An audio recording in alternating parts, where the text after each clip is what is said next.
तुम्हें it appears very easy.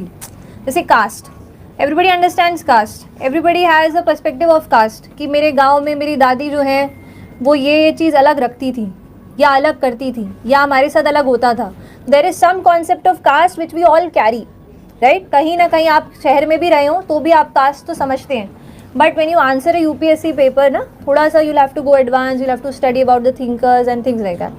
So what I would say is कि अगर आप ऑप्शनल अपना चूज़ कर रहे हैं तो पहले तो आप वो चूज़ करिए जो आपको पसंद है, क्योंकि आपको अगर आर्ट्स का सब्जेक्ट लोगे तो मास्टर्स तक के लेवल का पढ़ना पड़ेगा. एमए इकोनॉमिक्स है, एमए सोशो है, उसकी बुक्स पढ़नी पड़ेंगी.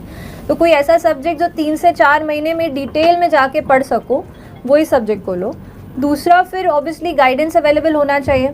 और तीसरा कि उसके एक बार प्रीवियस ईयर के क्वेश्चंस पढ़ लो कि what exactly does UPSC ask and the UPSC syllabus for that particular paper. So once you go through these two things, जैसे I was confused between IR and socio. I had interest in both the subjects. So my background is chemical engineering and I couldn't take chemistry.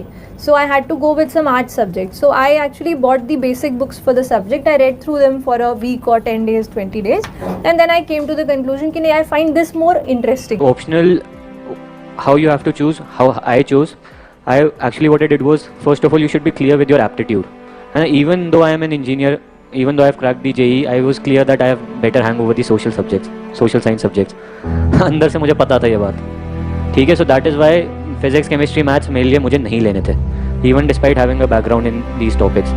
है ना. तो aptitude is first of all very important. आपको optional select करना चाह रहे हो और आप इस डिलेमा में हो तो यू जस्ट एक छोटा सा एक वो है कि फर्स्ट यू शॉर्टलिस्ट 2-3 ऑप्शनल हो जाते हैं. जब वो ऑप्शनल शॉर्टलिस्ट हो जाए तो आप उनके प्रीवियस ईयर के क्वेश्चंस देखिए, आंसर्स मत जाइए. आप जब उसके आंसर्स क्वेश्चंस को जब आप देखेंगे और अगर आपको, मैं मानता हूँ 50% क्वेश्चन समझ में आ रहा है, अभी आंसर तो एक आगे की चीज़ है, 50% क्वेश्चन अगर समझ में आ गया कि ये क्या कहना चाह रहा है या क्या पूछना चाह रहा है, आधे भी आ गए तो हाँ, आपको उसमें इंटरेस्ट है और आप उसको. मुझे ना संस्कृत ऑप्शनल मैंने ले लिया था. कोई ना किसी ने कहा संस्कृत ऑप्शनल ले लो, उसके अंदर तो बड़ी आसानी होती है, बस आधे क्वेश्चन इंग्लिश में लिखने होते हैं, कुछ ही लिखने होते हैं संस्कृत में. पढ़ लो, पढ़ भी लिया. पहले अटेम्प्ट में मेरे नंबर भी ओके आ गए, ठीक आ गए. तो मुझे लगा अभी तो मेहनत नहीं करी, जिस दिन मेहनत कर लेंगे उस दिन तो संस्कृत के अंदर बहुत अच्छे नंबर ले आएंगे. बट वही, जब इंटरेस्ट ही नहीं था, कॉम्पिटेंस नहीं थी, तो अंत में इसलिए मेरा भी 3rd अटेम्प्ट में जाके सिलेक्शन हुआ. अबाउट 3 to 4 months लगते हैं ऑन अ जनरल लेवल किसी ऑप्शनल को पढ़ने के लिए. सोशियोलॉजी को स्पेशली मैं कहूँगी काफ़ी डायनामिक है. It issues in the politics, issues related to caste, related to women, they keep coming up in the newspapers and they can enrich your answers as well. So dynamic portion काफ़ी था मेरे optional में, which I was able to cover from the newspapers and other magazines. एक dilemma आ जाता है, बच्चों को समझ में नहीं आता कि कौन सा ऑप्शनल लेना है. यहाँ पे भी मैं एक बात बोलूंगा कि ऑप्शनल अगर रिलेटिवली थोड़ा छोटा है, अगर जीएस में इंपॉर्टेंट है, जीएस में रोल उसका ज्यादा है, अगर आजकल बात चल रही है कि सिविल सर्विसेज में ऑप्शनल को हटा देंगे, तो ऐसा ऑप्शनल भी लेना चाहिए. अगर हटा भी दिया तो भी वो फ्यूचर में काम आए. तो यहाँ पे मैं 2-3 सब्जेक्ट्स रिकमेंड करूंगा, पब्लिक एडमिनिस्ट्रेशन, सोशियोलॉजी और PSIR. ये 2-3 सब्जेक्ट ऐसे हैं जो आप इनमें से कोई एक ले सकते हैं. ऑप्शनल के नंबर होते हैं 500, एथिक्स 250 और एसए 250. टोटल 3 सब्जेक्ट से 1000 नंबर आते हैं, जबकि मेंस के टोटल स्कोर ही 1750 है. 1750 में से 1000 नंबर केवल 3 सब्जेक्ट पढ़ के आते हैं. ऑप्शनल का जो चुनाव है वो बहुत समझदारी से करें. आप ऐसा ही सब्जेक्ट चुने जो जिसमें आपको इंटरेस्ट हो. बिकॉज मार्केट में क्या चलता है यूपीएससी वाले में कि लोग वही ऑप्शनल चुनते हैं जो बहुत पॉपुलर हो रहा है, इंटरेस्ट भी नहीं होता, बट लोग देखते हैं कि अरे बहुत स्कोरिंग है तो ले लेते हैं. बट ऐसा ना करें, आप पढ़ें ऑप्शनल्स को, कई सारे देख लें ऑप्शन में. सबसे ज्यादा है, करीब 2000 बच्चे हैं, 1900 प्लस.